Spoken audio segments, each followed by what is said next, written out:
Hey guys, what's up? This is LJS and I'm back with a deck profile.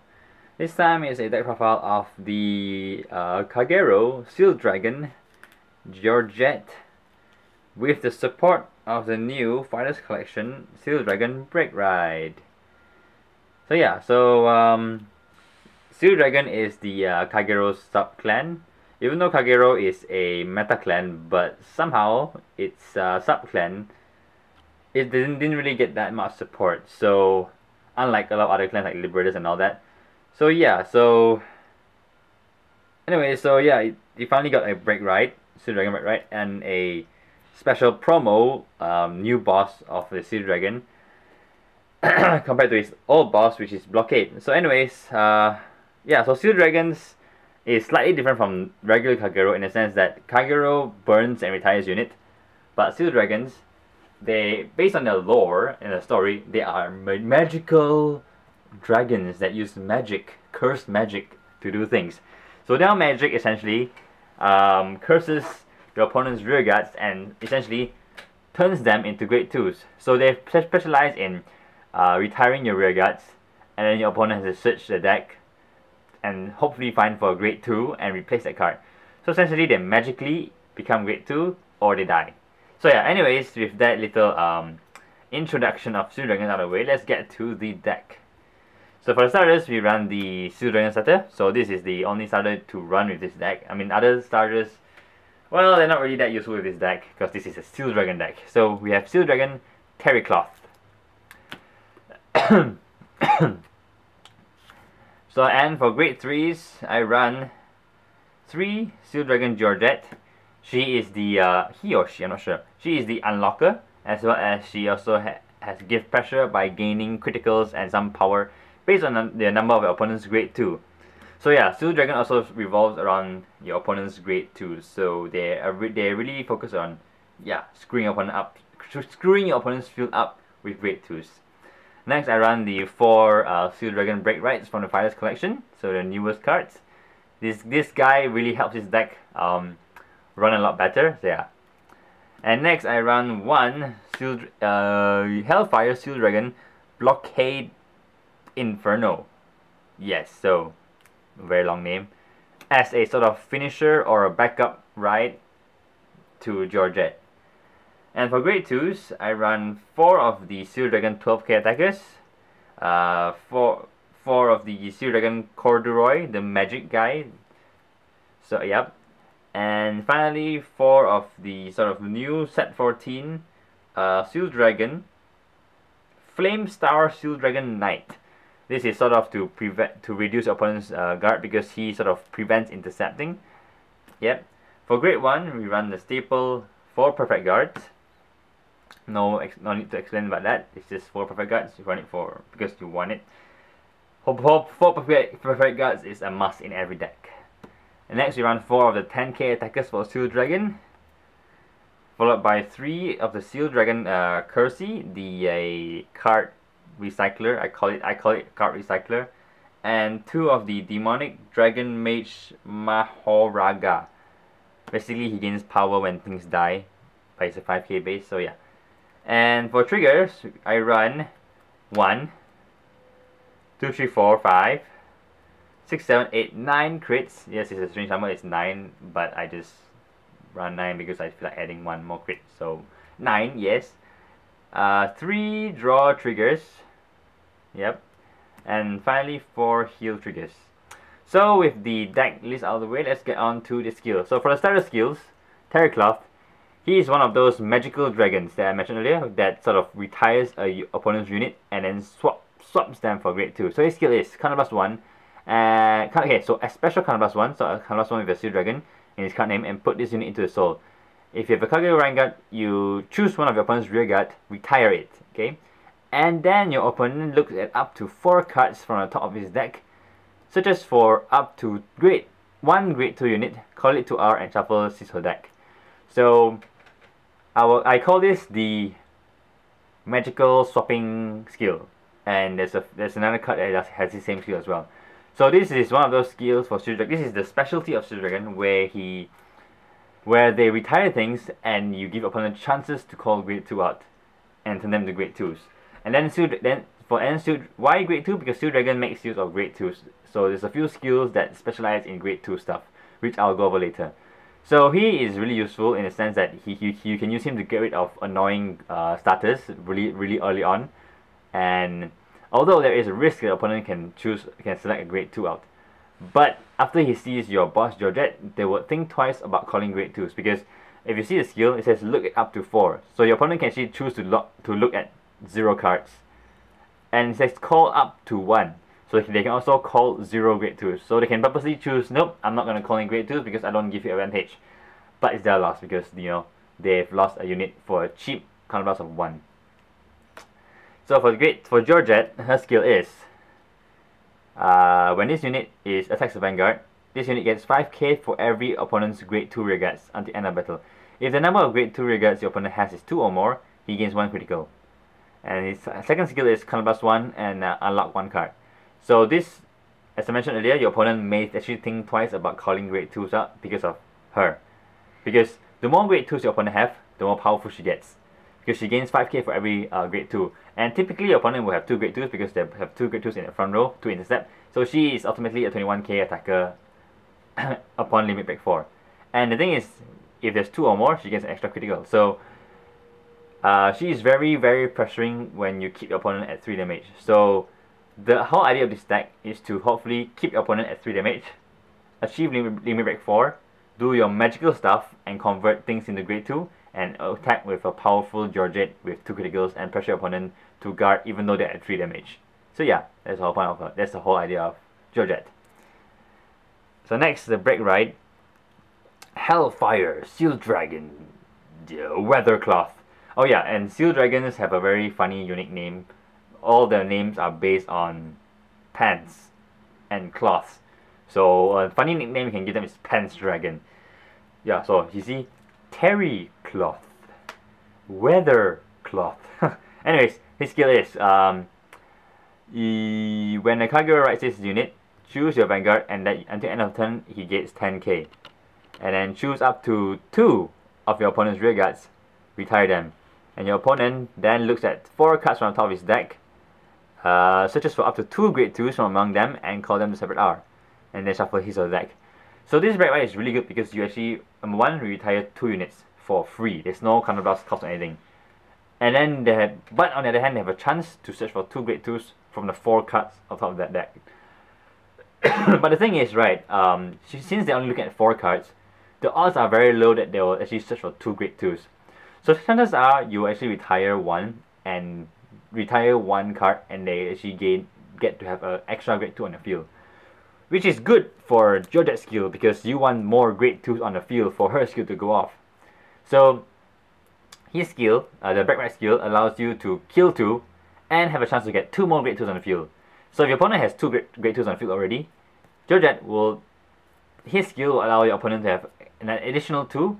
So your opponent will actually have 4 grade 2s on the field, and Georgette will gain 2k.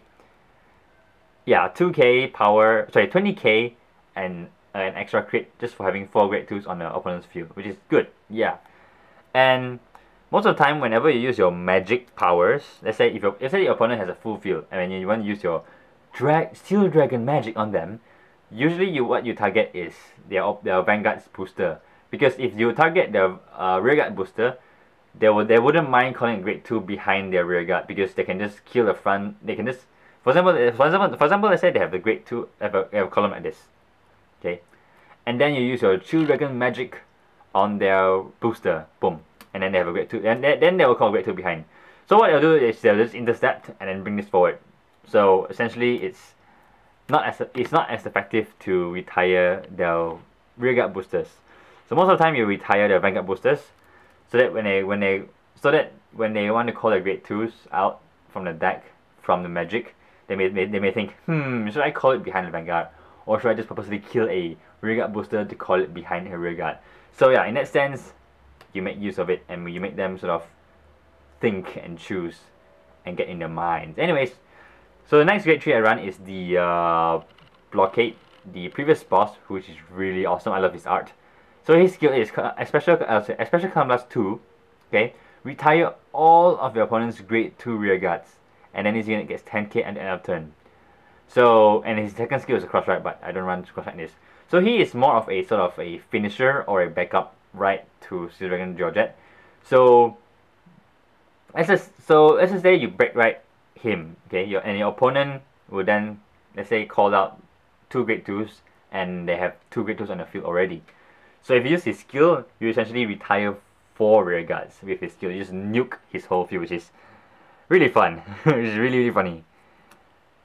So you use him as, let's say, a field nuke if they have a lot of grade 2s on the field, or let's say you want to use him as an endgame guy to, you know, push for another 21k if your opponent somehow just refuses to call grade 2s. Anyways, so next we have the 12k attacker, because 12k beats stick. And the thing is, Steel Dragon doesn't have many options to run, so yeah, so full 4 12k beat stick. Next we have Steel Dragon Corduroy. Also, for those who don't know, it's a material for pants, hence why Steel Dragons are pants dragon. So, especially Counterblast 1, and when this unit is placed on Rearguard Circle or Vanguard Circle, if you have a Kagero or Vanguard, you may pay the cost. If you do, choose one of your opponent's rear guards and retire it. And then your opponent look at up to 4 cards from the top of his deck, searches for up to 1 grade 2 and calls it to rearguard and shuffle his deck. So he has the same skill as the starter, Weathercloth, and he is one of those magicians of Steel Dragon. So yeah. So you use essentially their main use is to sort of screw your opponent's field up with grade 2s where they don't have grade 2s, as well as to retire annoying units that they, you know, don't like. Although the downside of this is that Steel Dragon's skill, whenever your opponent calls a grade 2, their grade 2 on-call skill activates. So for example, let's say you face a Kagero and then they call a Berserk Dragon out. They can then counterblast 2 and retire one of your units. So it has a downside. A good side is that you screw opponent's field and you retire things that you don't like for cheap. But the downside is that any on-call skill can still activate, which sometimes may be really annoying. Yeah.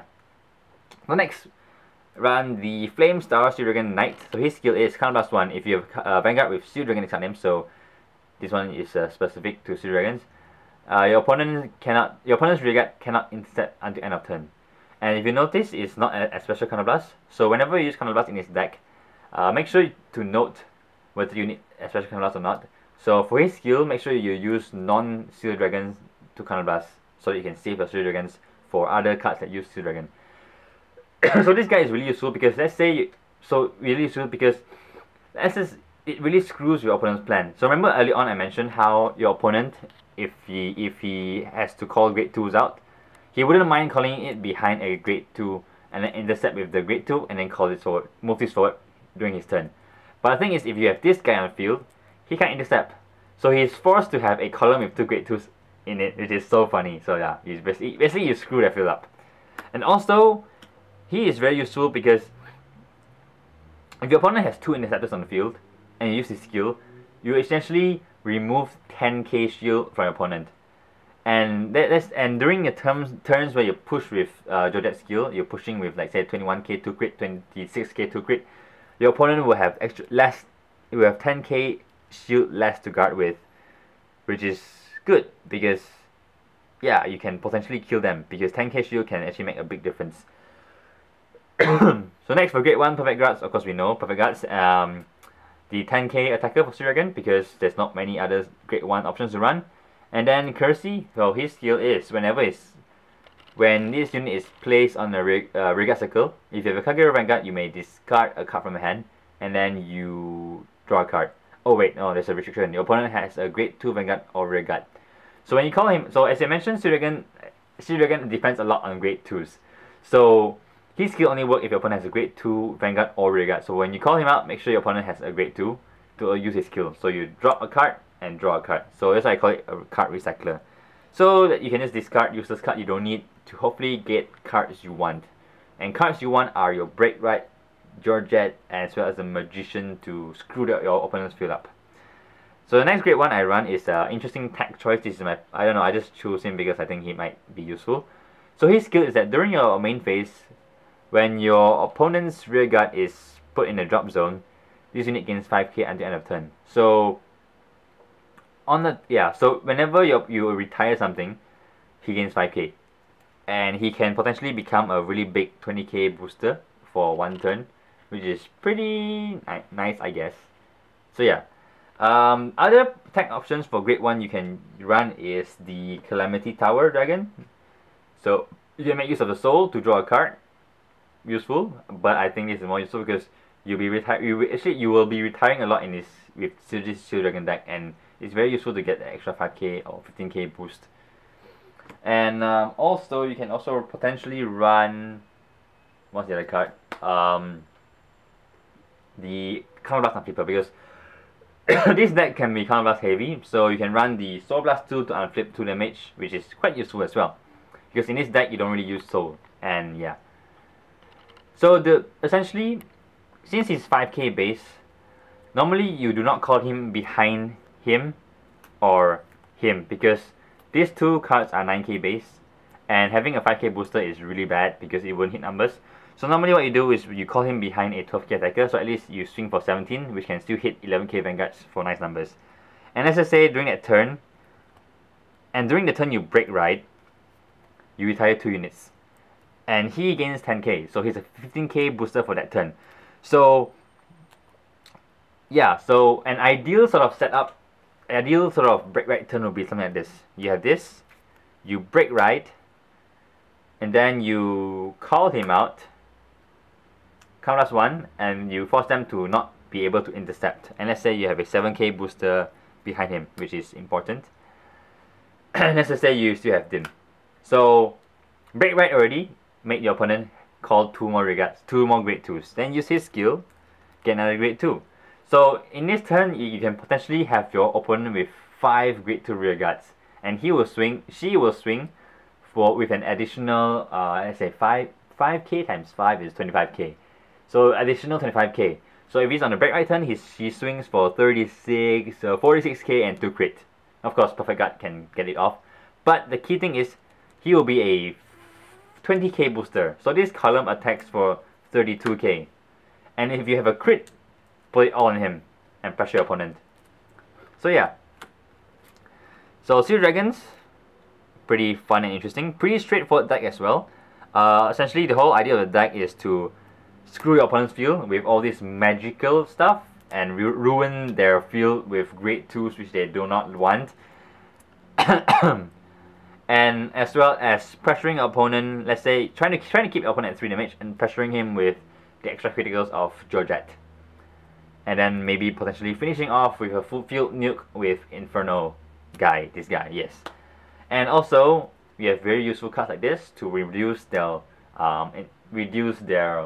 10k, reduce their guarding power, as well as preventing them from trying to fix their field. Because as I mentioned earlier, grade 2, they'll intercept and try to shift forward to fix their field. But if you use him to lock them down, he's forced to have a column with 2 grade 2s, and he's forced to kill one of them to call their booster. So this is my Seal Dragon deck with the update of the unlocking campaign as well as the break ride from Finder's Collection. It's getting really dark now because it's getting, yeah, the sun is setting, and so I'm sorry that it looks a bit blurred now and it's a bit weird that it's bright and dark. But anyway, so thank you guys for watching. Hope you enjoy my deck profile, and do comment and if you have any suggestions or feedback. Also, thank you for watching, and this has been LJS, and I'll see you guys next time.